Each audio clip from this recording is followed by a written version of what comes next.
యాక్చువల్గా ఒక పేపర్కి సంబంధించి సిద్దిపేట ఎన్ని మండలాలు ఉన్నాయో మండలాలకు రిపోర్టర్ సీనియర్ రిపోర్టర్ ఉన్నారు 15 నుంచి 20 years నుంచి వర్క్ చేస్తున్నారు. యాక్చువల్గా మనకి ఇక్కడ రూల్స్ ఏంటంటే ఒక పేపర్ ఒక 2-3 ఇస్తున్నాం అని చెప్తున్నారు. కానీ దానివల్ల జెన్యూన్ గా పనిచేసే అంటే మీరు అంటున్నారు అర్హత కదా అంటే జెన్యూన్ గా పనిచేసే వాళ్ళు లాస్ట్ 20 years నుంచి పనిచేసే ప్రతి జర్నలిస్ట్ కూడా అది రిక్వైర్మెంట్ ఉంది. సో దాని గురించి మీరు కొద్దిగా కన్సర్న్ తీసుకొని స్పెషల్ గా సీఎం గారితో మాట్లాడి మీరు మన శ్రీనివాస్ రెడ్డి గారితో మాట్లాడి మీ మినిస్టర్ గారితో అది కొద్దిగా ఎక్స్టెండ్ చేయాలి సార్. యాక్చువల్లీ ఇప్పుడు మేము అధికారులు మాత్రమే నియమించకుండా జర్నలిస్ట్ డెఫినేషన్ కూడా ఫ్రూట్స్ ఉండేదాకా మీరు కూడా ప్రాథమిక వహించి అధికారులు వచ్చిన మీరు కూడా జర్నలిస్ట్ అంటే మీకు రెస్పెక్ట్ ఉండదంటే మీకు మీరే ఎవరు అనేది మీరు గుర్తించాలి. నేనేమనంటే ప్రభుత్వం బొమ్మ వస్తానికి నేను ఇమీడియట్ గవర్నమెంట్ ఆఫీసర్స్ కమిటీ చేయాలి. మీరు నుండి ఎవరు జర్నలిస్ట్ ప్రొఫెషన్ వాటిని సీరియస్ ఉంటే డిస్ట్రిక్ట్ సంబంధించిన కమిటీ వేసింది. యాక్చువల్గా ఇప్పుడు డిస్ట్రిక్ట్ కమిటీలు ఉంటాయి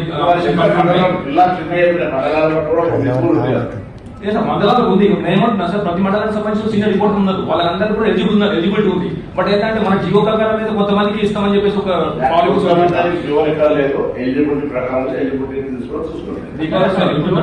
దాదాపు ఈ ప్రక్రియ ఎప్పుడో స్టార్ట్ చేస్తే అయిపోతుంది. 2.5 ఏళ్ల నుంచి పెండింగ్ పెడుతున్నారు. అదే సార్ తొందరగా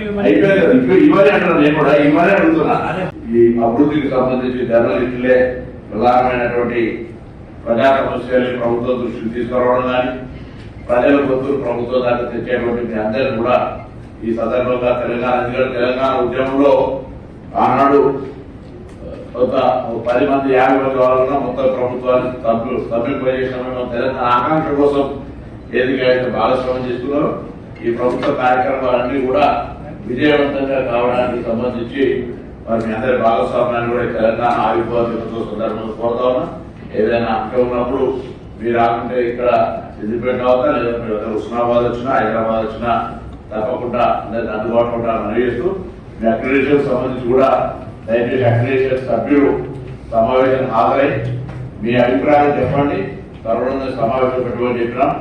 అందరికంటే మీరు అర్హత ప్రకారంగా మీ అందరూ కూర్చొని మీరు మీ ఆర్గ్యుమెంట్ మీకు సంబంధించినటువంటి ఏమైతే ఉందో న్యాయమైనటువంటిది ప్రూవ్ చేసుకొని ఇప్పుడు ఎంపీ చెప్పినట్టు మిగతా అర్హత కలిగిన అందరికీ అక్రిడిటేషన్ ఇచ్చే విధంగా నేను అధికారులు చెప్పిన దయచేసి కొంత ఆ అక్రిడిటేషన్ కంపెనీలో ఉన్నటువంటి వాళ్ళు తప్పకుండా హాజరై ఇప్పుడు 2-3 సార్లు అయితే కాలేదు. ఇప్పుడు హాజరై జర్నలిస్టులకు సంబంధించి మరి మీ యొక్క ఆలోచనను కూడా జిల్లాధికారులకు చెప్పమని చెప్పి కోరుతూ